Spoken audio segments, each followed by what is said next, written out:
Today we're looking at problem solving using probabilities. So let's just do a quick recap here with this warm up. So we're going to be looking at the principles of inclusion and exclusion here. So a certain provincial park has 220 campsites. So we know that's our total number.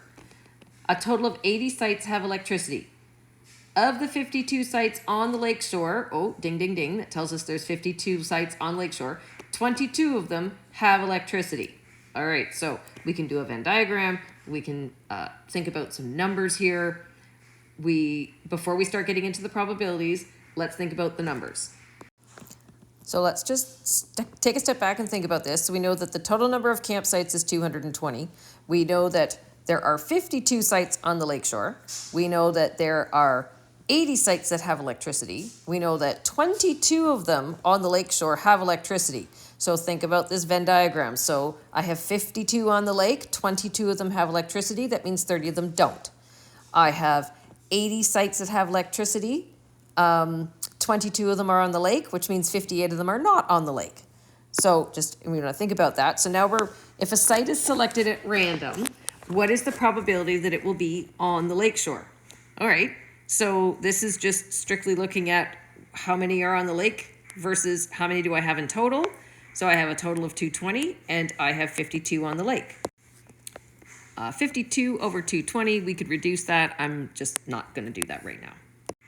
So what's the probability that a site will have electricity? Well, I've got 80 that have electricity. So the probability of having electricity is 80 over 220. So now what's the probability that it will have either electricity or be on the lakeshore? All right, so now we have to look at the numbers. Think of our principle of inclusion versus exclusion. We can do the same thing with our numbers. So the number of lake or electricity is the number of the lake plus the number with electricity minus the number of lake and electricity, right? That's and or, different sides of the same coin. So we can look at those. So we have 110 of our sites will have electricity or be on the lakeshore. So we can turn that now into a probability statement since I have the number. So the probability will be 50%. Okay, last but not least, it will be on the lakeshore and not have electricity. So let's look at the number that we have. So the number that will be on the lakeshore and not have electricity is 30. We figured that out before. So the probability that it will be on the lake but have no electricity is 30 over 220, or 3 over 22. So remember when you were doing these kind of inclusion versus exclusion problems, think about the numbers. Don't just think about worrying about the probability, because we need to know the numbers of things before we can figure out the probability of said things. We have 4 award winners, 1 from each grade, 9 to 12, and they're going to line up on stage. What's the probability they will be in order of their grades? Well, first thing is, how many different ways can these kids line up? So that's the total number of possibilities. What is our sample space? So there's any order would be 4 factorial, because I've got 4 and then 3 and then 2 and then 1. So that is the total number of possibilities. Now, A is going to be what is the probability they're going to line up in order of their grades? Well, there's only one way for them to line up in order of their grades. So the only way for them to be able to line up in order of their grades is 1 over 24, because there are 24 different ways that they can be arranged on stage. The school lottery has 4 grand prizes to give away, and they sell 4,000 tickets. What's the probability of winning a grand prize if you buy 5 tickets? Well, first we have to think about what is the probability of winning 1 prize. Well, if I have 4 grand prizes and 4,000 tickets, that means I have 4 shots and 4,000, or 1 in 1,000 chance of winning a grand prize. So if I buy 5 tickets, I am improving my odds 5 times. Or I just multiply my probability by 5 and I get my chances up to 1 in 200. We have 14 students in our class. And so if we assume that no one in our class was born on February 29th in the leap year, which by the way is a possibility because you guys were born in 2008, which was a leap year. So we have a stronger chance of that happening than in most other years, but we're not going to get into that. So we have 14 students and nobody shares a birthday. So we're going to let A be the number of students that share the same birthday. We want to, well, what's the probability of that? Well, we've got 14 people that if we can pick, right? Because if we're going in order, because having a birthday, there is an order to that. So there's 365 days in a year. So we're looking at the probability that no student shares the same birthday.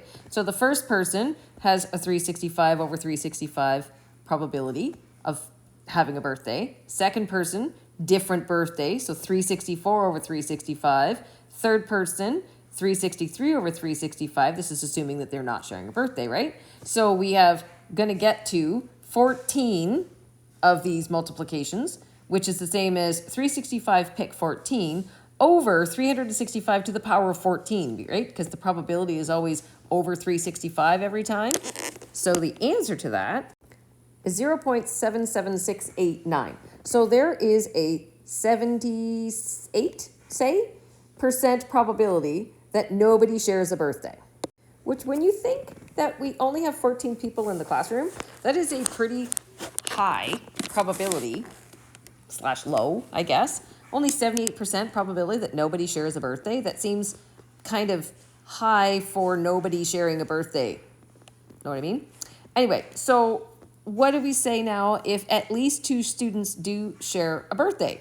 Well, that is just 1 minus nobody sharing a birthday. Because the key there is that at least 2 students, right? So we're looking at a minimum of 2 students sharing a birthday, which is 1 minus nobody sharing a birthday, or 100% minus the 78%, which gives us a 22% chance that no one shares a birthday, which is not very high. And of course, during our conversation today, we found out that we do actually have 2 people in our room that share a birthday. Kind of fun. Experimental probability versus theoretical probability.